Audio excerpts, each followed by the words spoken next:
We got work to do.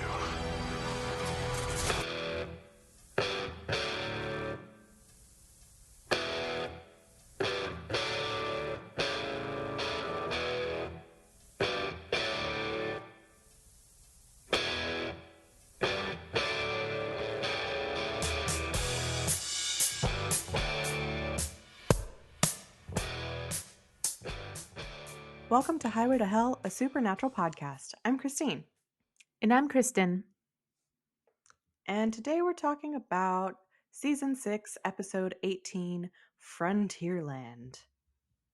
Let me go ahead and read the little supernatural wiki description. It says, Dean and Sam might have found a way to defeat Eve, but they have to go back in time and ask Samuel Colt himself for help. Yeah, fair. That's a great description, actually, of what happens Succinct. in this episode. Yeah. Yeah, I rewatched this episode today while I was making dinner, actually.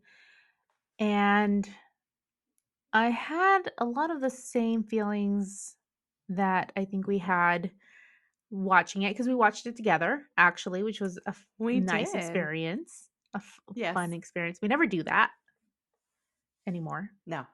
Yeah. And I just felt so frustrated because I was like, this could have been super cool. And I don't know. I mean, we'll get into it because I think there's a lot of things along the way where I'm like, I wish this would have happened, or I wish more about this, and yeah, that's how I'm feeling. I totally agree. I mean, we kind of refrained from talking about it too much when we watched it together just so that we could save, our thoughts and conversation for this episode. But we did kind of talk about that and I still feel the same way. And when I rewatched it to take notes for this episode, it just was even more apparent like the parts that they could have really dragged out and done more with. And overall, I think it just was something that could have been really cool, but was really rushed. Yeah. Yeah. There's a lot that happens in this episode. And So much. I think we both said, like, why wasn't this 2 episodes, or like maybe a 3 episodes, kind of a whole arc in the season. Yeah. And I'd actually kind of made the relation to Angel, and I want to say, I think I had said last time season 3, but I want to say that it's actually season 2 where they go to like a whole different dimension or something, Pylea, and it's like this like 3 episode arc at the very end of the season that happens. They just like jump ship. And actually it's funny because I was thinking about it even more, and what had happened was the writers were getting a reaction from people watching the show of season 2 of Angel, and people did not like what was going on in that season. And so they were like, okay, well, let's literally abandon this plot and just throw our characters in Pylea. And so they just did that. Okay. That is jumping the shark. It really is. They're like, Yeah. fuck it. We're not going to do this anymore. Yeah. But I'm also feeling like, why could we have done that in this season? Because we're having all these issues with this season. I would have loved if they would have just jumped the shark, jumped through a little time hole into Frontierland, and finish out the season Yeah. that way. That would have been fun. Yes, especially because like the last time we talked on the podcast, you mentioned, that we're so close to the end of the season, and that made me think about that even more. Like they could have just finished out the season with this. Like you could have dragged this out, and I don't know, there was a lot of material there. And I'm not Mm-hmm. sure why they didn't recognize that and want to build on it more, because it's kind of a gimme, like I feel like they had some material there just kind of waiting to be picked up and fleshed out over Mm-hmm. multiple episodes, and they had the opportunity with the end of this season to do that with what was left and just didn't, and I'm not totally sure why. You know, It's you saying that makes me remember what we had talked about at the very beginning of this season, where I was like reading some information about like the writers' room, and specifically the direction that the showrunner, our new showrunner, wanted to take, and that was because they had said something like they wanted to go back to the Monster of the Week format, Yes. Mm-hmm. and we have seen that, Mm-hmm. and I don't know if it's working, like, because, here we are, like, asking for these arcs and more of a connection like we had in season 5 and season 4. And Yeah. instead, yeah, this was just treated as a monster of the week, and it didn't work. Well, and even in defense of that kind of format, uh, Star Trek is Monster of the Week, and they had two-parters. They definitely had the occasional, it was usually at the end of a season, maybe going from the end of a season to the beginning of a new one, but also they did have that just in the middle of seasons sometimes where it Mhm. would cross over two episodes. So they would break that up. It was like Monster of the Week, kind of, you know, formulaic. What is that called? No, not method. Uh, I'm not Poop. of any There's a help. there's a term. If I think of it, I will let you know. But that kind of like standard format, and then just kind of break it up here and there to keep it interesting, with a Episodic? No. no. Cut all of this out. Hmm. I don't know. I think we're kind of on the same page there, and we can definitely kind of, as we go through it, point out, you know, the sections we would have liked to see done differently, maybe. Yeah, and um I think it's mainly, though, I want to be clear, because I liked this episode. Like, I liked the elements of this episode. I liked that we were in the Wild Wild West. I liked that Dean was like living out his Wild Wild West fantasies. Um, all of that. I like this idea of the Phoenix and meeting Samuel Colt and Daniel Lincoln's is his name, something like that. Like, I loved all of Uh-huh. that. Yeah. And so it's just more like I just want more of that, please, Hmm. writers. Um so yeah. Agreed. Um, So I guess before we move on, though, I had an email that I wanted to read from a listener. yeah, go for it. Okay. So this is separate from this conversation and season 6, but um, Mariluz from Mexico wrote in, and she said that I've liked Supernatural for a long time, but I rediscovered my love for it when the final season aired. So, in my Supernatural obsession, I discovered your podcast, and I want to tell you that it is amazing. Thank you so much. Oh. I She says, I really enjoy how you dissect every part of the show and make me realize things that I have never considered before. I want to ask you, who is your favorite character so far, and who do you identify with in the series? Thank you for all you do, and have a nice day. Oh. Also, side note, the word I was looking for is procedural. Procedural. That's a good word. That's a good word. It's like Law and Order. Law and Order is a procedural. Yes. All the CSIs. Um, yeah, exactly. Man, who's my favorite character? And what was the second part of the question? And who do you identify with? I Oh, don't know that's if I would interesting. have the same one. I mean, Yeah, I think mine would be different people it's too. yeah. It's tough for me because my favorite character of the series is actually, we haven't met them yet. So we're going to meet them Uh, in season 7. what Yeah. the fuck? So I'm very excited about that. Um it's coming Okay. up. I've been waiting. But um as far as like who I identify with, like, that one's tough. I've always said Sam, I think, during our discussions, just because he's, I don't know, he's a little shithead and kind of. I don't know. I guess I see eye to eye with him. He's like always kind of the logical one, and That makes hmm. sense.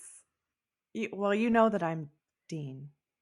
Yeah, yeah. I think we're just Sam and Dean, I think we might just be Sam and Dean.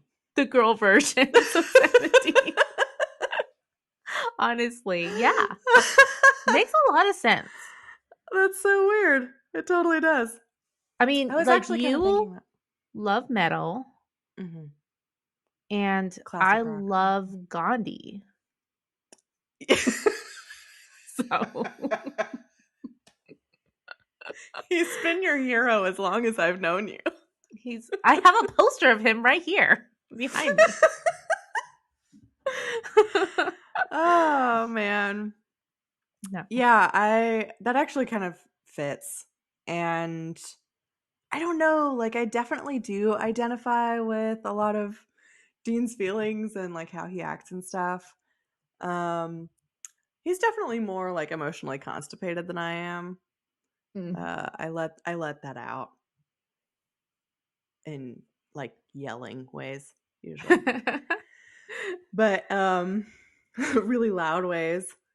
Yeah. Um but yeah, as far as my favorite character, that's what I was thinking. I feel like I maybe identify with Dean the most or Ellen. Um cuz she's just kind of no nonsense Yeah. and I really like that and definitely can get that way. But hmm, I don't know. Favorite is tough. Might be Dean, might be Cass. I really like Cass. I don't know what's up with him lately, but Yeah, we have quite some cast stuff to talk about in this episode. he's got some secrets. Yeah, the only other one that I was going to mention that like cuz we haven't met my favorite character yet is Crowley. I love Crowley. Yeah, Crowley was awesome. Mhm. Hmm. Very funny. I did enjoy him a lot. Oh, and y'all know I really like Death. Yes. Yeah, that's a Death good is a one. badass. Yeah. Yeah, So all yeah. good choices. But yeah, I Good think the Sam questions, and thank you Dean for the message. makes a lot of sense. Yeah, thank you, Maddie Luz. Yeah, it does. That's kind of who we played, I feel like, when we went to the Comic Con and like dressed up with all the props and stuff. Yeah, in Um, front of the Impala. I did wear mhm, plaid because I wanted. Sam used to wear plaid. Um, and I I mean, wore faux leather. yes. So we kind of did. I mean, it was very gentle. Not cosplaying. What's the term like those Disney people like bounding? Is that what it's called? I don't know. This is new to me. Yeah, I think I. Oh, God, I want to say it. I'm sure we have like Disney bounding people that listen to us, possibly. Yeah. No, wait. What is that? Yeah, Disney bounding is a dress up trend where because adults are actually not able to wear costumes in Disneyland because I think because like of a danger kind of thing, like they only want their staff to Oh, be like able to wear stranger danger? costumes, stranger danger kind of thing, yeah. So, Okay. the way people like Disney cosplayers get away with it is by wearing just totally regular outfits, but kind of like with the same colors of, Goofy or like that sort of thing. So if you look it up, you'll That see just like kind of some like really hint toward a character. exactly. Yeah. So that was basically us. Crazy. I didn't know that was a thing. Yeah, it's like a whole thing. So check it out. Okay, I'm gonna look that up right now so I can check it out later. That is so interesting. Mhm. Um, man, Disney culture goes real deep. Yeah, the last time I went, like, there's like a little corner when you're entering one of the lands. I want to say Frontierland, but I think it's just that this episode is in my mind, and it's just like these women just selling pins. Like, right? Yeah, it's Frontierland. just selling pins out of the like little briefcases, and like people crowded around them, and it just looked really shifty. And just like, oh, I don't want to go over there. And like,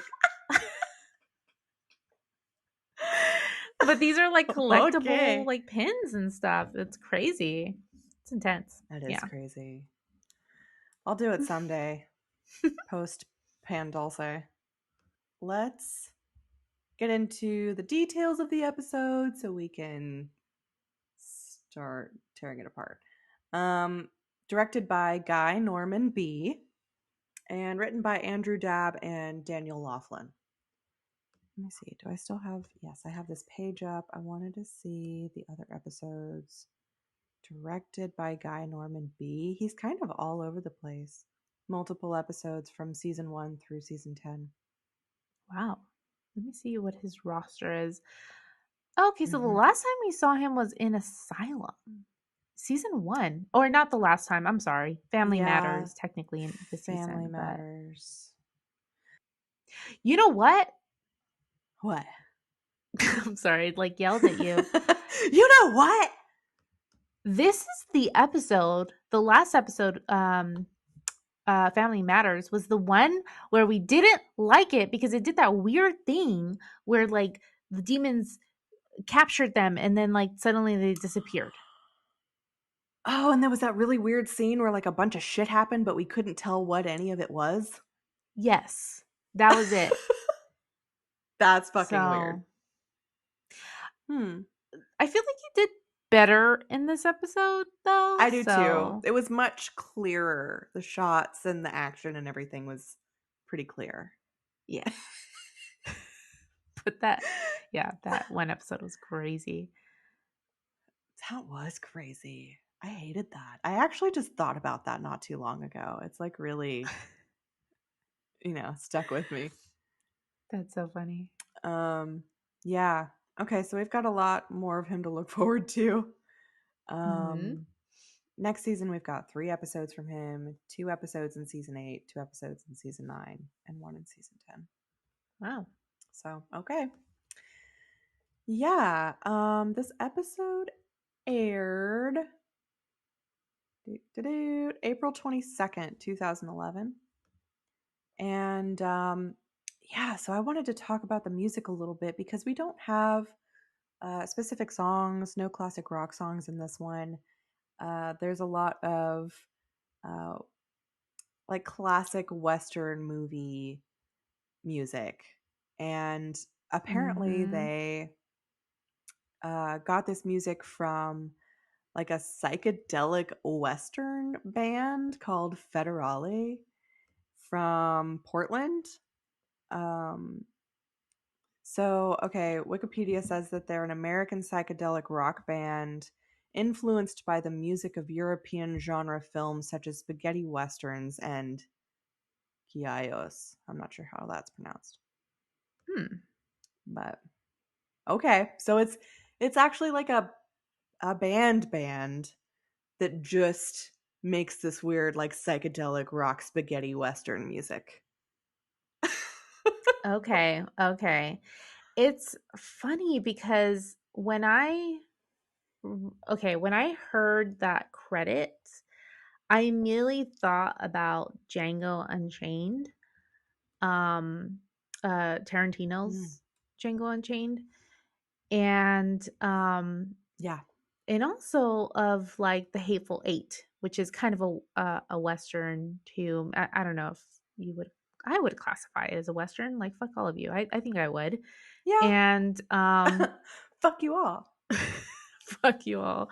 Um, and it says on their Wikipedia that they are inspired by Ennio Morricone, who wrote the score for The Hateful Eight, and I don't think he did for Django though.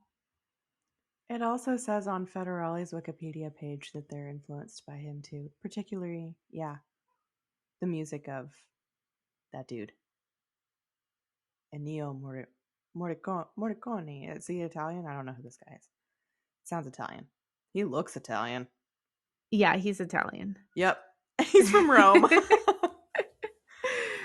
Okay, well, that Yeah, explains that. okay, yeah, he did work on Django actually. Hmm. a bit. Interesting. Um, but yeah, very, very cool. Very cool stuff. I liked it. I liked it too. It was fun. It was definitely a departure from our normal soundtrack, and yeah, it was really fun. We got a different title card too. It was like burning paper around the edges, looked like burnt parchment, and like some flames on kind of like an old timey font for Supernatural. It was cute. Yeah, I liked it. So yeah, we get our recap, the then segment. And in the recap, we have clips of way back when Sam and Dean found the Devil's Gate. Um, Mm-hmm. and there was the whole plot line of using the cult to open it and close it. Um, and then they also mentioned that there were railroad tracks that were built, and train stations that when you saw them on a map, they drew it out and it created like a pentagram, and the Devil's Gate was in the middle of that. And then there are clips of Cass telling Dean that angels can basically occasionally bend time. Right. So log that away. And then also recapping the recent episodes of them dealing with the mother of all and learning about her and trying to figure out what will take her down because they don't know what will kill her. Right. And it's funny that they showed us those episodes where, I guess it makes sense because, we were dealing with the cult and everything in the at the end of season 2. But those were the episodes where we were like, hey, we want a series of these episodes. We want to see like this chase of these 5 Mm-hmm. points of the devil's trap in a whole arc. And we didn't, obviously it was just like one episode. So then for uh now, we get an opening at, sorry, where is this? Oh yeah, Sunrise, Wyoming. And it looks like a western scene. It's like kind of ghost towny, and two men are slowly walking out into the street for like a showdown, a duel. And we see one of them wearing a sheriff's badge, and the camera pans up, and it's Dean. And then Hmm. both men draw their guns. And as soon as they draw their guns and are about to shoot, we hear a gunshot, but the scene cuts and we get the Western version of the title card. So that's pretty cute. Yeah, very cool. So then we cut to Sam, Dean, and Bobby, and they're breaking into the Campbells' compound since they're all dead and everybody's gone. They're breaking in to check out the library that they had in the basement. So Sam takes them down there and they start looking around, and Bobby finds something that says that the ashes of a phoenix can burn the mother. And they're all confused because they thought phoenixes really weren't real. So now they start looking in the library for anything they can find about phoenixes. And Dean finds something and he gets very excited. He brings this book over to Sam and Bobby and says a date, March 5th, 1861, Sunrise, Wyoming. This entry says that the gun killed a phoenix today and left a pile of smoldering ash. And that entry is from Samuel Colt's journal. And then Dean and Sam have like a total nerd out moment and they're like, oh my God, the Samuel Colt's journal? And Sam tries to take it and Dean's like, get your own. It's very cute. Yeah, it was really funny. Um, So then, very quickly, here's kind of where we get into all these things happening really fast, just in a short amount of time. Dean suddenly has the idea. They're like, well, where are we going to find a phoenix? You know, if ashes of a phoenix can kill the mother, where are we going to get that? We don't even know where any phoenixes are. And Dean's like, well, I know where one is. And so he has this idea to go back in time to this date that's in the journal, and find that phoenix and get its ashes. And I liked this part because he was like, let's Star Trek for this bitch. And they're all confused. Sam's like, what? And Bobby's like, I only watch Deep Space Nine. And then Dean gets really offended and he's like, It's like, I don't even know you guys anymore. He's like, Star Trek 4, save the whales. You really are the dean of this duo because you had to kind of explain this to me, and I wonder if you could explain it again, for me and for the listeners. Sure. Yeah, and I actually was misremembering too. So I immediately thought of the episode. I think it was a two-parter, or it was just like kind of a special episode where they find Data's head in a cave. They're like on an expedition and Data's like right there with him, but then they go down there and they find his head. It's like a duplicate Data in this cave, and they have to go back in time to like 1890s San Francisco to find out what happened to him. There was like this rift in time. So there's some time travel there and it's kind of westerny. So I was thinking of that one, but he's talking about the movie Star Trek 4 that had um Leonard Nimoy and um the original captain. William Shatner? Yes, god fucking damn it. So William Shatner and Leonard Nimoy, like OG Star Trek cast. This is an older movie. And it was really kind of silly because I think it was around the time where there was, like in the 90s probably, where there was a lot of environmentalism and a whole Save the Whales push. So it literally was a whole Star Trek movie where they went back in time to try to find certain whales that could pick up on this probe that like the Vulcans or somebody were sending out, or the Klingons. I don't remember who it was, who was the antagonist in that movie. But it was about saving the whales. And they had to go back in time, and it was very um it was kind of hokey. Not my favorite Star Trek movie. Yeah, that's great. Yeah, so really if I had to choose between the two and recommend one of them, highly recommend you just watch that episode with Data. It's much better. I will take that recommendation, or if you have any others. I've never seen Star Trek, and so I think it would be great actually Oh to just man. jump in and like whatever you episode you recommend or something, just watch an episode. Really? Yeah. Think about it. Think about it. Yeah. I'm Okay. down. I would love to. Yeah, I can give you like top 3 recs or something. But yeah, that's a really good one. And Data's just he's probably my favorite character out of the entire series, which is saying a lot. So it's pretty Data heavy.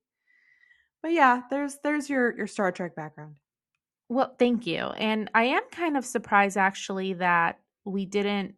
I mean, I guess they were like, we've already done the whole Back to the Future reference thing in a past, time travel episode. So maybe they were trying to kind of avoid it. Mhm. But like, the whole like, hey, we know where lightning's gonna strike. Mhm. It's part of the whole plot of Back to the Future One. Same thing with the Phoenix's ashes. So obviously, there's like that humongous correlation between the two, also. Totally. Yeah. Yeah, they just decided to mention the other pop culture thing, I guess, since they've done that already. Yeah, it's good. So yeah, that was pretty cute. They have this whole Star Trek moment. Um, so then Dean calls Castiel. They just automatically go with this plan. I thought that was kind of interesting, I guess because we're just moving so quickly. They're just like, yeah, okay, cool, whatever, Dean, like let's go back in time. And so he just immediately calls Castiel for help to do that. And suddenly this other angel shows up instead of Castiel, and her name is Rachel. And she starts berating them for calling Cass every time they quote stub their toe. And she gets like mad at them. She's like, Cass is, you know, fighting a war, and y'all are calling him down here every 2 seconds for something stupid. And then suddenly Cass shows up and basically shuts her down and is like, you can leave. So he puts a stop to that. And so she leaves, and Dean explains his plan to Cass. That's kind of like off screen. And then Cass tells them that with this plan, they only have 24 hours. Cass explains that the further back in time they go, the harder it is for him to pull them back to present day.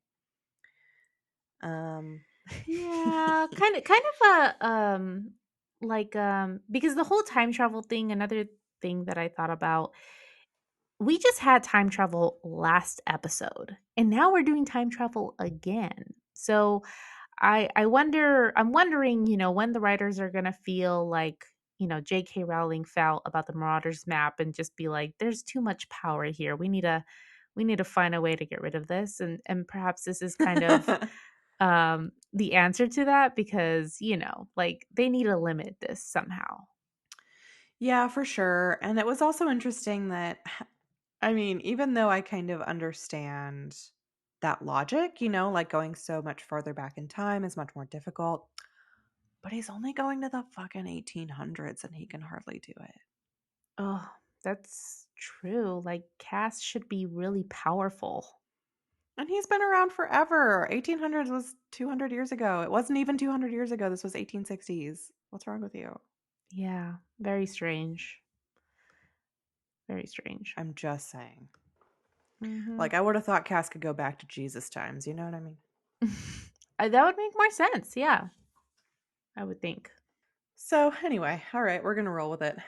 Um, and Cass explains all of that to them. And so, once they kind of figure out what the plan is, Dean leaves and comes back with a bunch of Western wear that he got at like the Western store. And he's so pumped. He's He's so very excited. excited. Yeah. And Sam starts giving him shit for it. And he's like, what is with you? You're just obsessed with all these Westerns. He's like, I'm not obsessed. And he's like, you have a fetish. It's like, whoa, fetish. And then he's like, no, seriously, you're always quoting those Clint Eastwood movies. And someone's like, even the monkey movies. And he's like, correcting them. So yeah, clearly he's into Westerns. Yeah, Um, there was this really cute trivia fact on Supernatural Wiki that said that Jensen has often talked about the Western genre being his favorite, and that he'd love to appear in a Western movie, and that after the episode, he had sent a picture to his dad from the episode, and apparently his dad wrote back, "You've been rehearsing this scene since you were 6." oh, Isn't that cute?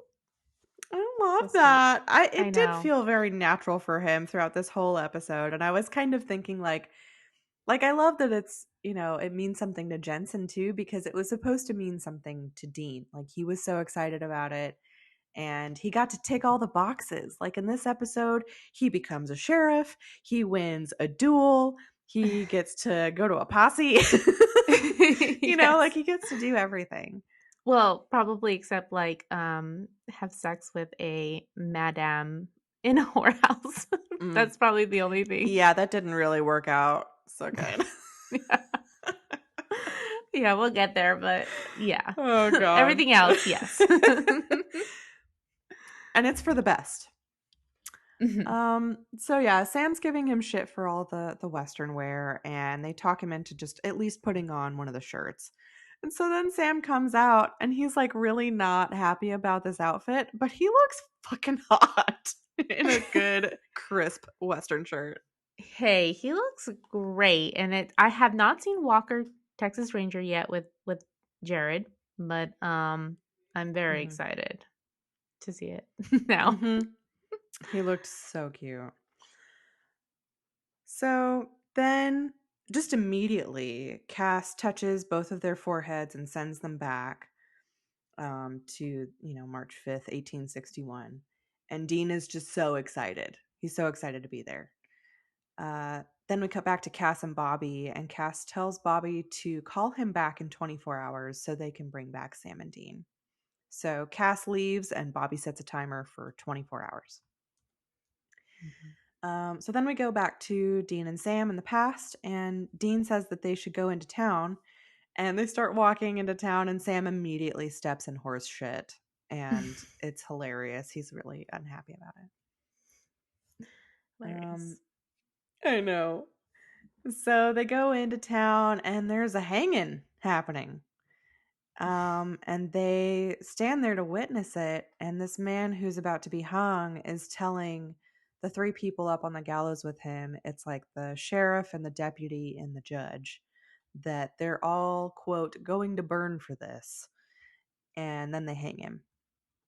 And as soon as they hang him, the camera pans to Dean and he's like, good times. It's like stunned. Yeah, that was like entertainment back in the day. Like nobody had anything else better to do than watch a hanging. Exactly. So then they're about to leave too, and a man who was watching the hanging turns around and looks at Dean and he says, nice blanket, because he's wearing this serape. Yeah, so And Dean funny. gets all butthurt, like takes it off and throws it on the ground and looks like really dejected. So funny. So then Sam and Dean go immediately to see the sheriff, and they walk into the jail where he's hanging out, and it's also the deputy and the judge. And Dean introduces both of them. He introduces himself as Marshall Eastwood, Clint Eastwood, and Sam is Walker, a Texas Ranger. Which is Which, such perfect foreshadowing, right? yeah, exactly. It's amazing. So good. Mhm. I loved it.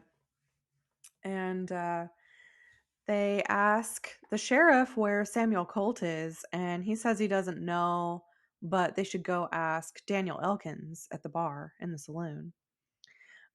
So they go to talk to him, and when Kristen and I were watching, she recognized the name, and so I looked it up, and Daniel Elkins is the guy who knew John Winchester and had the cult passed down to him.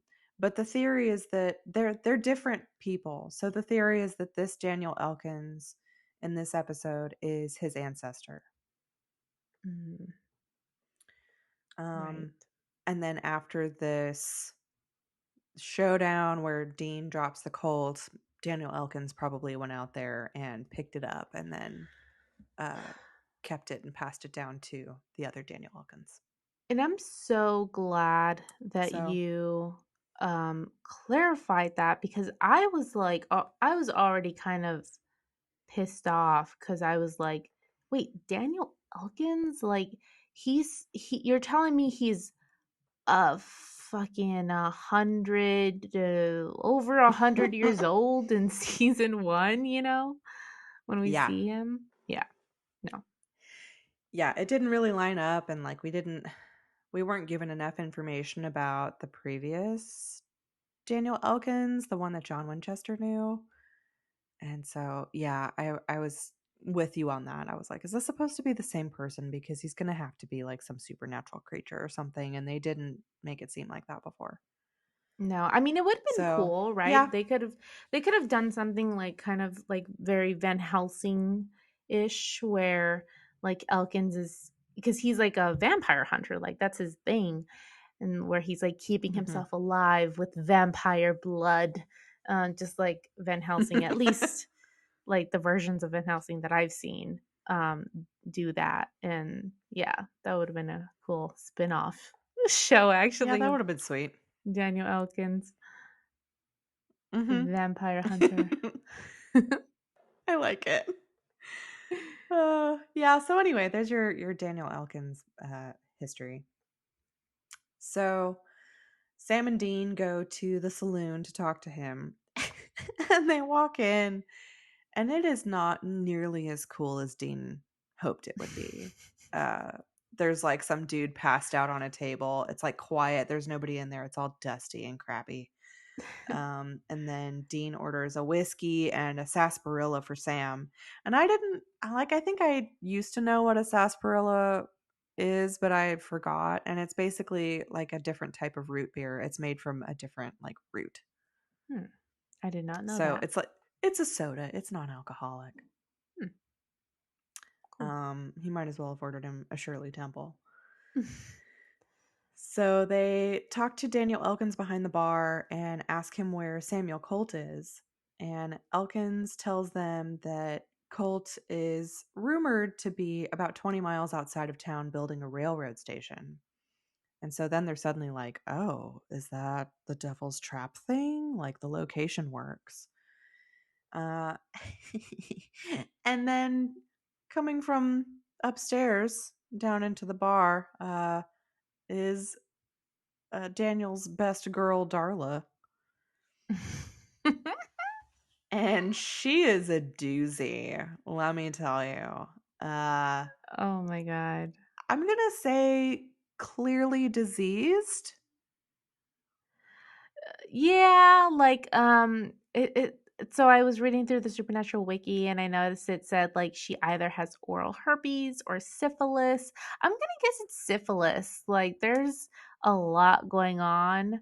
Um Mm-hmm. y- Yeah, that's not yeah. just one little herpy. Nope. Nope, not at all. It's definitely widespread, and her teeth are not in good shape. Um, and she is all over Dean. Yeah. Yeah, she is. And he like does not know how to get her off of him.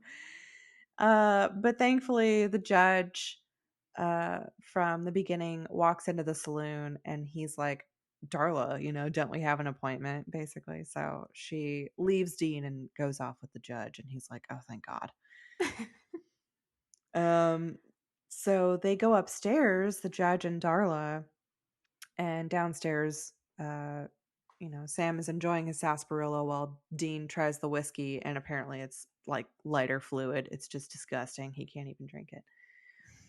And then they hear Darla scream, and they go upstairs, and we cut to what's happening upstairs and see the man from the beginning who was hung is standing in the room, and he puts his hand onto the judge and burns him up to where he's like a charred black skeleton.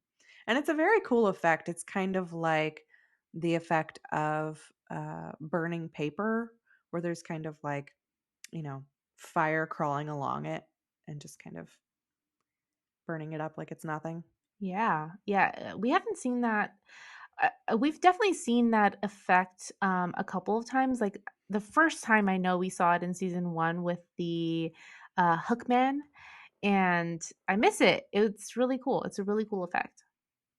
Yeah, it was really cool. Um, and we get it's like really close up here. So we get a really good view of it. And what's left is just Ash and his blackened skeleton, which is also pretty metal. Um, so then the sheriff comes over to the saloon and is kind of looking at the crime scene and talking to everybody about it. And the man who was hung, they say his name is Elias Finch. Apparently, the sheriff thinks that he didn't die at the hanging. He's like, I've seen this before. It didn't kill him, and he's back for revenge. So, he says the plan is to form a posse at dawn and try to flush him out and kill him. And he invites Sam and Dean to join him. But after the sheriff leaves, Sam and Dean, are talking to each other and they're like, okay, so what do you think? We need to go pay Finch's grave a visit. So they go over Mhm. to his grave and he's not there. It's all dug up and there's no body inside. Oh, So then they realize maybe the Phoenix is actually a person. yep. And I really like that actually. Yeah, I think it goes along with what we've seen them do with other supernatural creatures in Like the um dragon. like the dragon. I didn't like the dragon. We've talked about the dragons, but I do like this. Yes, I agree on the phoenix thing. The only thing that I will say, and I don't know if you do have any more information about like phoenixes in general as far as the legend goes, but like I was trying to look for more information about phoenixes in supernatural. And even in this episode, and we don't really get that. No. No, and I didn't do any additional research like on phoenixes and other folklore. Um, but we didn't really get anything about phoenixes. What we got a lot was them mentioning a phoenix and everybody going, "Phoenixes are real?" Mhm. They didn't know. So I guess they're just really rare. I wish that we had some more information about, what they're supposed to be like. But also, I'm with you. Yeah. I didn't like the dragons either and how that was, I don't know, how they did that. I'm not really sure what it is for me that makes a difference, but I think it works better here. Yeah, I agree. So once they realize that Elias Finch is the Phoenix, also his last name is a bird, so I thought that was kind of funny. Um, Mhm. they also realize that the cult could probably kill him. And that makes sense, based on the journal entry that they saw. So Dean tells Sam that he needs to go get the Colt from Samuel Colt. And maybe that's what's supposed to happen. He makes history by bringing the Colt to the town to kill the Phoenix. And Sam's like, "Well, what are you going to do?" And he's like, "I will, at dawn hook up with the posse because he's a posse magnet. He loves posse." Oh my god. He's just so silly. And I loved it so much because he makes that joke and Sam's like, "Are you done?" And then the camera like goes back onto Dean and he doesn't say anything and like Sam keeps talking, but then he makes this like really silly smile. Like he's so proud of himself. Yeah. They've It's so definitely been cute. they've been doing that with Dean, I feel like a lot, and I just love it. I do Jensen's so too. good at it. He's so sneaky. Yeah. Hilarious. So then Sam's like, "Okay, so how am I going to get to Samuel Colt?" And they hear a horse neighing in the background. So they get the idea of a horse. They get Sam set up with a horse, and he's like the same size as the horse. And he rides off on it looking pretty awkward. And then at dawn, we cut to the sheriff packing up his horse to meet up with the posse. And he looks over and sees Finch. And he shoots Finch, but he just keeps walking toward the sheriff and it doesn't even faze him. And the sheriff tries to apologize, but Finch is over it. He grabs him by the throat and burns him up the same way that he burned up the judge. So then we cut to a scene where Rachel and Castiel are meeting in like a warehouse. And Rachel tells him that she's been hearing things that she doesn't want to believe. And she just wants to know if his dirty little secret is true. And Cass at first was kind of like denying it, like, "I don't know what you're talking about." And she's kind of like, "Cut the shit." And then he stops and is like looking down at the ground and he looks up at her and he's like, "I have to defeat Raphael." And Rachel's like, "No, we can't do it like this." And he says he doesn't have a choice. And so then she says, "Well, neither do I." And then they start fighting. Um, there's a lot happening there. So while they're fighting, Rachel cuts him with an angel blade. It's like she starts to stab him, but doesn't get the blade really into him that far. So it just kind of cuts him. But you can tell that it really hurts him. And but then he pushes her off and ends up overpowering her and killing her with his angel blade. And he feels really bad about it. He looks like he's about to cry. Like he's really upset about this. And then he transports himself to Bobby's and is really injured. And he makes a symbol out of his own blood on the fridge in the kitchen and then like passes out. So that's some shit. Yeah. Yeah, and we don't really get anything more. Again, this entire like cast situation is just shrouded in mystery, where we're like seeing parts of it that Sam and Dean aren't seeing, right? We're getting a peek behind the curtains. What is it called? It's not dramatic irony. It's but similar, where it's like, the audience is being shown something that the main protagonists are not, but we're not being shown everything. And it's not enough for us to, again, like, really care or even just understand what's going on. Mhm. So when she said something like, I know your dirty little secret. And does that mean the Titanic thing that he did with the souls? What, or is it something else? Is there something bigger than that? You know? We don't know. Yeah. Yeah. Yeah, and I've kind of been wondering, like, I don't know, with all of this talk of souls over this season, um, I don't like, I've kind of gotten the feeling that there's more happening with the souls other than just like the Titanic thing. Um, like that was maybe part of it, and I don't know, it was like kind of part of his plan or something he wanted to do to like get more souls, but also I've wondered if he's doing other things kind of like that, or doing other shady shit to try and get souls or something having to do with souls.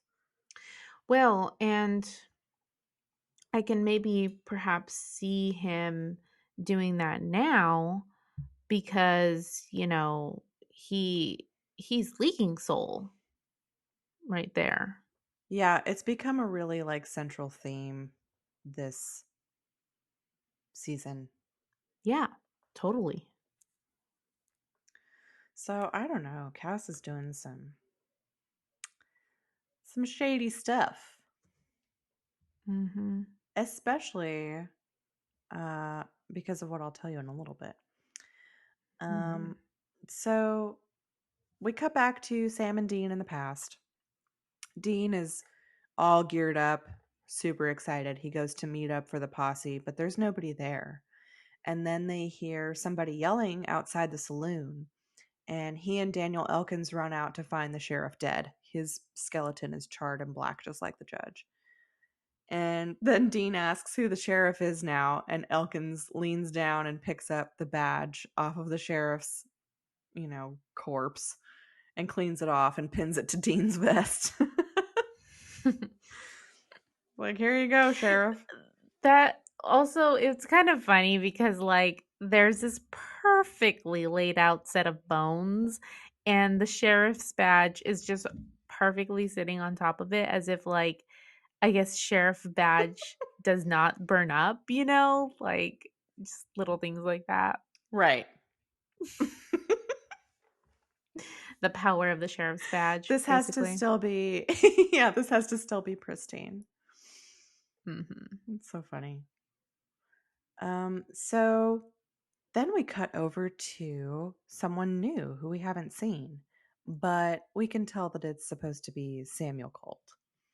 And two men walk into his house and just kind of show up and start talking to him, and giving him shit. And then they blink and show us their black eyes and their demons. Samuel Colt doesn't want to fight them, but they won't leave and they want him to open the devil's gate for them. So they start to draw their guns, but then he draws the Colt really quickly and shoots them both and kills them, which is kind of sweet. Yeah. So then we cut back over to Dean, and he goes to visit the deputy, and he kind of forces his way into the room, and he sees that the deputy is packing a bag, and he's like, "Where are you going?" And he says he's going to go visit his sister, and Dean's like, "You're not going anywhere. Finch is has vowed to kill the sheriff, the judge, and you, so that's two down, one to go, and you can't outrun him." And then he says, "Unless we gank him first." And the deputy's like, "Gank? What does that even mean? What is gank?" Oh man. I mean, that just goes to show that it really has become, like we should be doing gank counts as well, but we're not gonna be doing that. But it's become a catchphrase for sure. For sure. Yeah. Um, and so yeah, the deputy's confused, but Dean's like on a mission, and Dean tells him that he has to act as bait so that they can lure Finch and kill him. We cut back over to Sam, and he gets to Samuel Colt's place and walks in. And Samuel Colt comes around a corner and throws holy water on him. And he's like, "Hey, hey, it's just me. I'm a hunter from the year 2011." And Samuel Colt is like, "Prove it." So Sam pulls out his cell phone and shows it to him. And he turns it on and just kind of takes it in stride. And he's like, "All right." And Sam's like, "All right? That's it?" Yeah, just like he barely even looked at it, you know? Yeah. Mm-hmm. Yeah. And Samuel's like, when you've been doing this job as long as I have, and a giant shows up from the future with a magic brick, it doesn't really give you the, what does he say? Doesn't really give you the, I don't know, rumors or whatever. It's pretty funny. Samuel Colt just pours himself a drink, and Sam tells him that he needs his help to kill a phoenix. And Samuel's like, "They exist?" Which is another person who's like, "What?" And then Sam shows him his journal that he brought from the future. And he's like, "Yes, they exist, and you kill one in about 3 hours." But Samuel doesn't want any part of it. He says he's out of the hunting life. But Sam says that the phoenix's ashes are the only thing that can kill the monster that he's hunting, and he needs his help to kill it. Um, and then he's like, "I can just take the gun and do it myself." But then Samuel plays dumb and lies to him, and he's like, "What gun?" And Sam's like, "The gun." And he's like, "Oh, that gun. I lost it in a bet or something." And Sam's like, "You're lying." Yeah. And then it's so weird. They kind of like argue with each other. And so then he finally uh oh sorry. So then Sam calls him out on it because he's like, "I can tell that you killed two demons with it just recently because of the two pairs of boot prints in the dirt, and it smells like sulfur in here." So Samuel's impressed, and he's like, he shows him the gun, and he's like, "You don't want this. It's a curse." And Sam's like, "No, I'll take it. I'll take it off your hands." But Samuel tells him to, get some more miles and come back and talk to him then. And Sam's like, "Trust me, I got plenty of mileage." Which is true. Samuel doesn't know what's happened to him at this point. Yeah. So then they just kind of argue some more, and Sam demands the gun. He's like, "Give me the Colt," and like sticks his hand out, and the scene cuts. We cut over to Cass waking up at Bobby's, and he tells Bobby that Raphael corrupted Rachel and she betrayed him, and that she's dead. Lies, Cass. So he is being not just like sneaky, but like actively lying, which he did at the end of the last episode Yeah, too. he sure did. He's being a liar, liar, plants for hire. It's ridiculous. Is he not an angel? Doesn't he have morals? It just Ugh. really makes me wonder, like, what is it that he's doing, and why does he think it's necessary? Well, I guess like we haven't done this in a while, but do you have any prophecies of your own? Do you have any thoughts on what's happening now that we've seen a little bit more of that? I don't yet. I've been kind of thinking about that, other than just being like pretty sure that there's this background plot with the souls. He's trying to get more of them for his battle for some reason. I don't know if that's to like keep the angels alive, or if he's actually using the souls somehow as like new soldiers. I don't really know how any of that's supposed to work. So I don't know. It's just clear to me that he is um, using them in a way that is not kosher. Right. Yeah. Just doing something that he's not supposed to be doing. Hmm. Mhm. And even the people who fight for him don't support it and don't know about it, like Rachel. That's a real blow. So I don't know what he's doing. I don't know why he thinks it's a good idea, but I am sure we'll see. So Bobby asks why Cass drew that symbol in blood, and Cass says it was to ward off other angels and that he needed safety because he was wounded. And then Bobby reminds him, he's like, well, we have an hour until we pick up the kids at Frontierland, which is so cute. Oh, that's adorable. Yeah, I love that. I do too. Hmm. That was really, really cute. But Cass is so drained from being wounded. He says the only way that he can do it now is by using a human soul, but it's extremely dangerous. And Bobby's like, well, what do you need?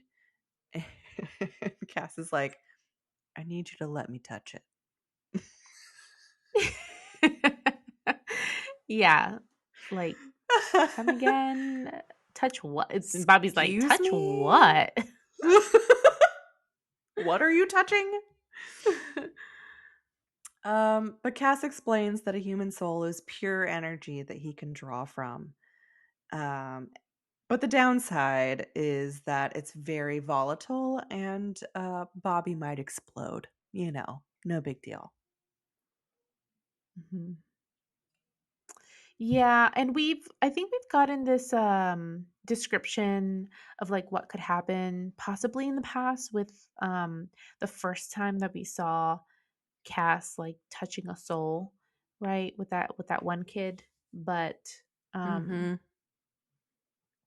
but I don't know, for some reason like there's a lot more gravity to it, maybe because it's like it's Bobby.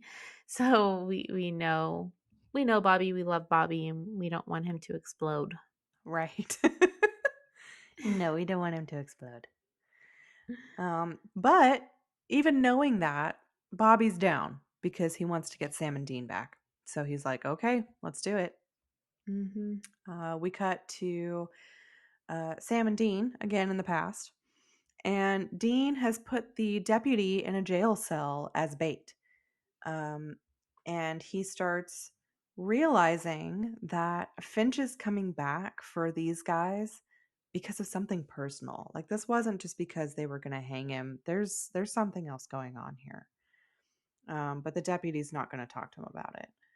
And then suddenly Finch shows up at the jail and tells Dean to open the cell. But Dean's like, no, I'm not going to open that cell because I don't think you can even open that cell. And he picks up a nail and throws it at him, and Finch catches it, but it burns his hand and he drops it.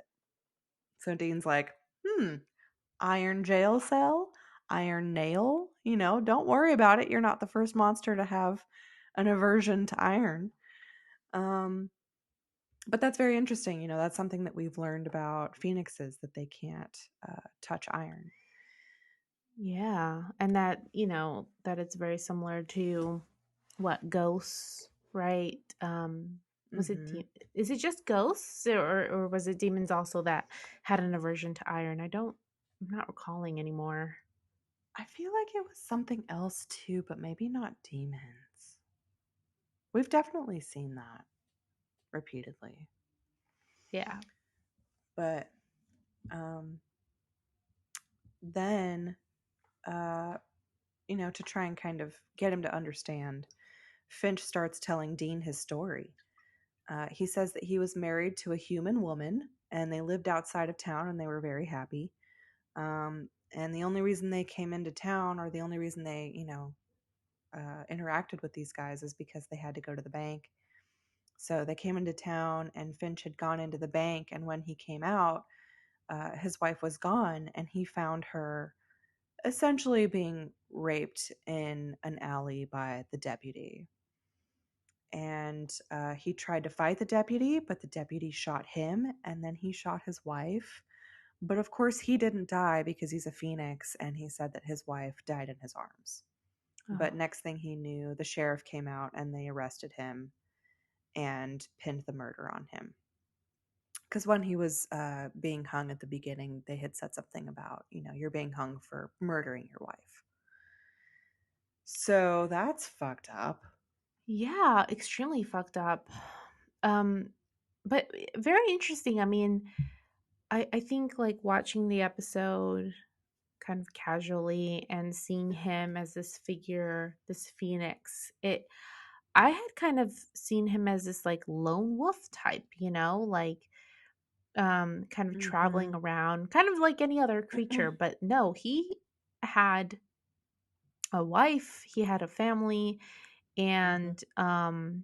and also was very stationary. Like usually creatures are very Yeah. what's the word, like nomadic, Mhm. but not him. So it's a very different type of creature. It is. Yeah. He had settled down. Mhm. Yeah. Yeah, and it's pretty sad. And Dean kind of looks over at the deputy, and you can tell that it's true. He looks so guilty and like such a piece of shit. Um. So Finch is kind of like, "Is do you really want to protect this guy? I saved the best for last. He's exactly where I want him. He's trapped and he's scared, and this is just what I wanted for him." And Dean's like, I don't really give a shit about what happens to him. Basically, he's like, I think he says he's a coward and a dick, and the deputy's like, "Hey." As if he's not, which yeah, he totally is. Come on. Exactly. No, what are you going to argue here, buddy? Um, but Dean says, I don't really care what happens to him, but I know what you are. And so suddenly Finch grabs a gun that's like hanging on a pillar and shoots the deputy between the bars. And Dean's like, "Wow, I should have seen that coming." And then Finch turns the gun on him, and Dean very dramatically jumps out of a window and runs away. So then, while Dean's running away from Finch, who's like shooting at him around corners, Sam shows up and gives Dean the Colt. So he got it. We cut to present day, and we're going kind of back and forth now between present day and the past and looking at Bobby's timer. Um, so with 2 minutes left, Bobby tells Cass, just, don't explode me. And they start getting ready for some soul touching. And then we cut back to Dean, and he walks out into the street for their duel, and Finch walks out to meet him. Then we cut to Cass sticking his hand inside Bobby's body to touch his soul. And then they have 1 minute left. And then Finch and Dean both draw their guns, and Dean shoots him first with the Colt, and Finch burns up. He did Yep. it! I was so proud of Dean. Yes, he did. Um, And then, uh, Dean, come on, buddy. yeah, Like, it all goes to shit. Oh, also he says "Yippee ki motherfucker," and it starts to oh, like it cuts off before he finishes the phrase, but it's really funny. that was a great line. Yes. Um, but then he's just so stupid. Like he does everything perfectly, and then he drops the Colt, and they like stand there for a second, all stupid, and then Dean grabs a bottle and runs for the ashes to scoop some up. But before he gets any ashes, suddenly they're back in Bobby's house with nothing. We were pretty mad. Yeah, because I mean, he is standing there with a smile on his goddamn face for like a full minute, just going like "Yippee ki motherfucker!" and then and then and then he realizes what time it is because Sam is yelling at him, and then he lunges for the ashes. It was just so frustrating, of Mhm. course. Yeah, it was a hard scene to watch. And we were very quickly already like, okay, they better fix this because Yeah. this is really gonna piss me off because that just feels like a whole episode wasted. So, Right. then they're talking to Cass and Bobby, and Cass is completely drained. He doesn't have the energy to send them back, and he says very bluntly, "I don't ever want to do that again." And they look at Bobby, and he's totally drained too. He's just kind of a mess. Then they suddenly hear a knock at the door, and Sam goes to get it, and this courier is holding a box, and he's like, "Okay, so this is kind of weird, but my buddies and I have a bet. This box has been sitting around the office since forever, and it says to deliver it to this address today to Sam Winchester." And Sam's like, "Oh, well, that's me." And he's like, "It's from Samuel Colt?" And Sam's like stunned and just takes the package without signing for it and just kind of closes the door in his face. um so then he takes it inside and opens it, and it's a wooden box that he slides open, and it's got his cell phone in it that looks all shitty and old and broken. And it has a message from Samuel Colt that says he got the address to Bobby's off of Sam's cell phone, and he thought they might need this. And inside the box is a full bottle of Phoenix ashes. And that's the end. Great. Oh, and then Dean puts on his cowboy hat and tips his hat, and that's the end. Yes, we needed that. We definitely needed that. And Jensen needed it. Yes. Mhm. Yeah, and totally Back to the Future 3 moment right here. Have you seen it? Back to the Future 3? I have. It's been a very long time, though. I only watched it once. Yeah, that's this spoilers. This kind of happens in that movie. And you know, even though it felt a little bit like, we were talking earlier, like, what the hell was this episode all like? What was it for? At, at, After watching it a second time, after thinking about it a little bit more, I like that it ended like this.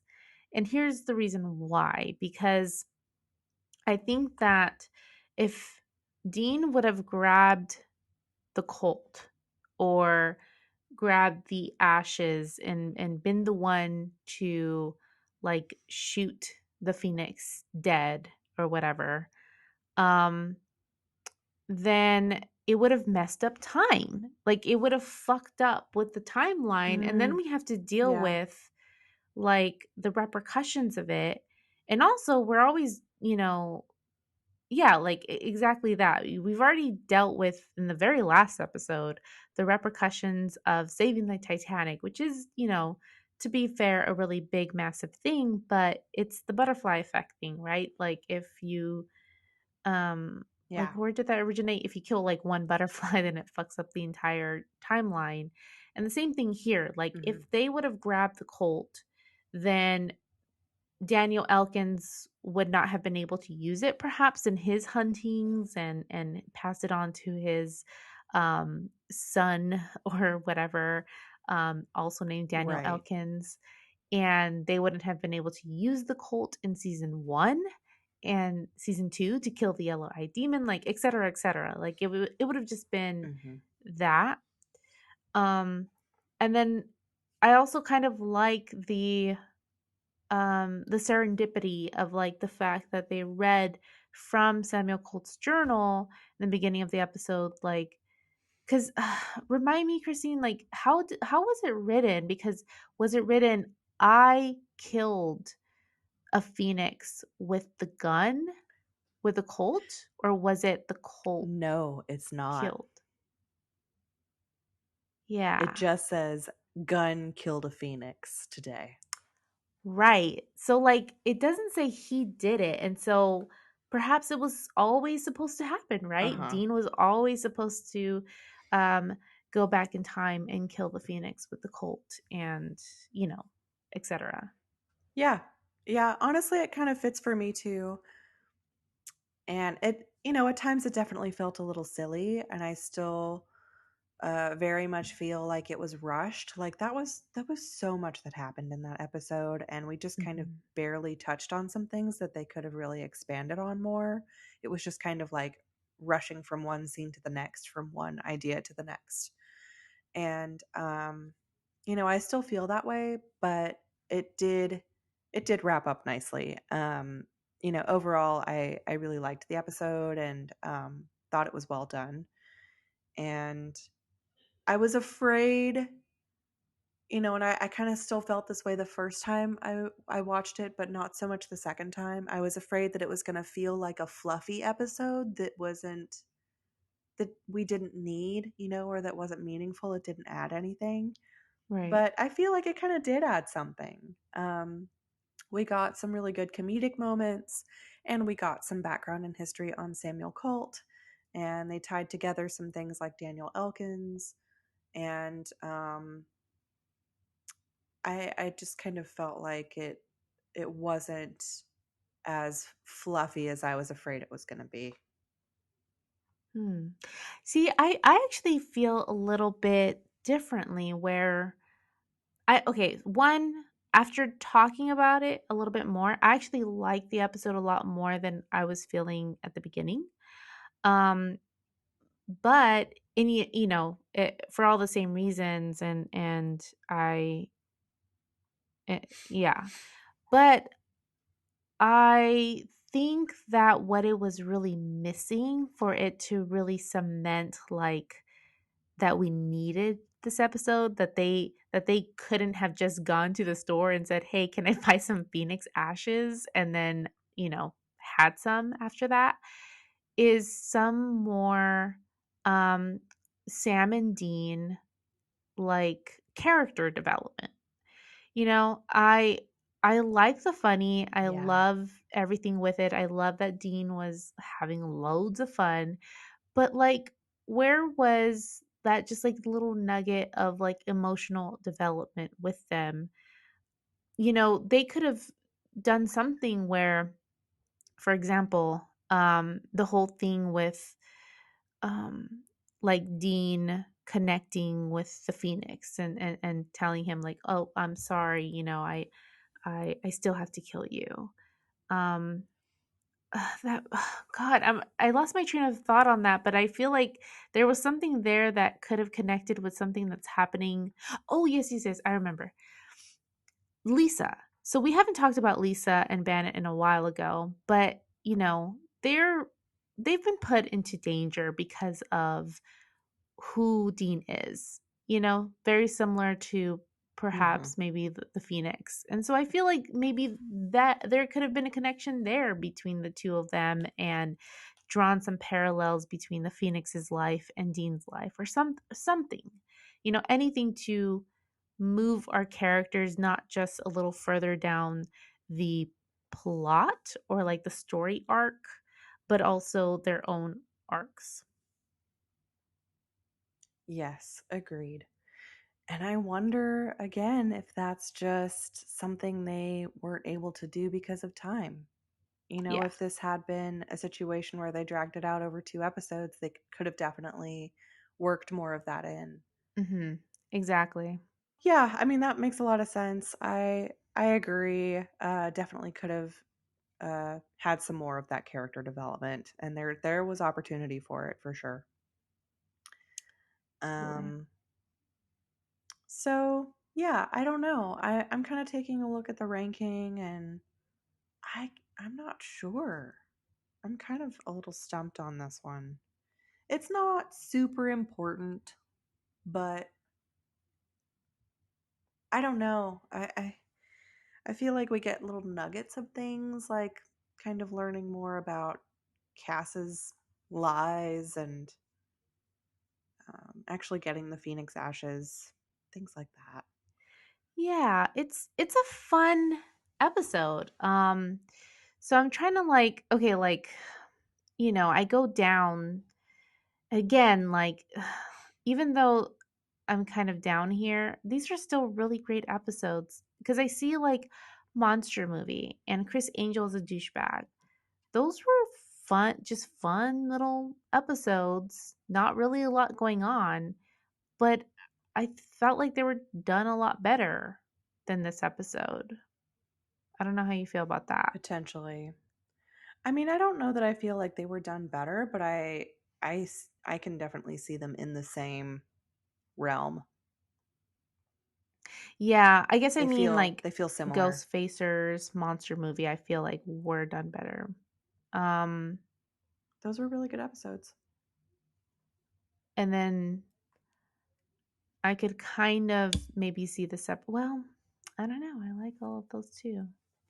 This is this is where we were last time when we talked about My Heart Will Go On, because My Heart Will Go On is at number 78. And I Yeah, do like this episode better than that one. I do too. Yeah, I mean, we've got, let me see. I don't know. What about like It's the Great Pumpkin, Sam Winchester is at 42. I don't know. How do you feel about the 40s? Live Free or Twy Um, Hard is 40. is it really? Well, I think because it was no fluff, there was a lot going on there. Yeah, there was. Yeah, and I'm also, dang. Or like A Very Supernatural Christmas is 56. That kind of that kind of works a little bit better for me. Like around 55, 60. I could see that. Let me see. I'm taking a look at these around here. Devil's Trap, which is the season 1 finale, is 55, right below 56. Yeah, I could see it around there. I don't know. I'm kind of like whatever about where it goes around here. I don't feel very strongly about it being better or worse than some of these episodes. It feels, I don't know, kind of the same. Sure. I feel like if I had to kind of take a stab, I would probably say under 52. Metamorphosis is number Okay. 52 right now. Um and that was if you remember an episode where like Sam is really dealing with, being this Uh, monster, and they have to deal yeah. with a monster of the week who's this human man turning into a monster, and they connect it to what Sam is going through, and I think they do a really good job of that in there. I agree. I really liked that one, actually. And then And I think the Home. ones below it kind of, yeah, don't do so well. Yeah, that's fair. I could go for that. So the new number 53. Okay. Mhm. Okay, so we've got season 6, episode 18, Frontierland, going in as the new number 53. And this one's going in the trunk. Awesome. Well, we figured it out. Um, yeah, I think, in the end, I really like this episode. I just want more. I just really want to delve into it, and I think you feel the same, and it's Hmm. just, yeah, it's unfortunate. Yeah, I do. Um, Let me see. I don't have the name of the next episode. Do you have that? Let me find it. I started watching it already. Um, because I was excited Oh, to move on. Mommy Dearest, it's called. yeah. So that sounds like we might get some mother of all action. Well, yeah. Um, and yeah, because I told you this when we were watching the episode together, but I was like, I don't remember Frontierland at all, which I thought Yeah. was interesting just because it's a very, distinct episode. Um, but as soon as Mommy Dearest came on, I remembered this, and I think it's kind of a, a main season 6 episode where we get some good mother of all action. So hopefully, we've been waiting for it. Cool. Yeah. There's been some buildup here. Mm-hmm. Okay. Well, then that will be our next episode. And yeah, I don't know. I don't have any other thoughts. I don't think about this one. I don't know if you had anything else you wanted to share before we wrap up. I don't. I guess, if you guys agree with us or if you disagree with us, write in to howwouldelppodcast@gmail.com and let us know your Yes. thoughts on the episode. That'd be great. Yes, please do. And you can find us online, www.highwaytohellpodcast.com. Highway is HWY. Also, you can get our podcast anywhere you get your podcasts, but you can also listen to it on our blog. And yeah, please check it out, review, give us your feedback. You can also email us at highwaytohellpodcast@gmail.com. And we love to take your questions and just hear your stories and get your feedback. So please drop us a line. And until next time, we'll see you on the highway to hell. Bye. Bye.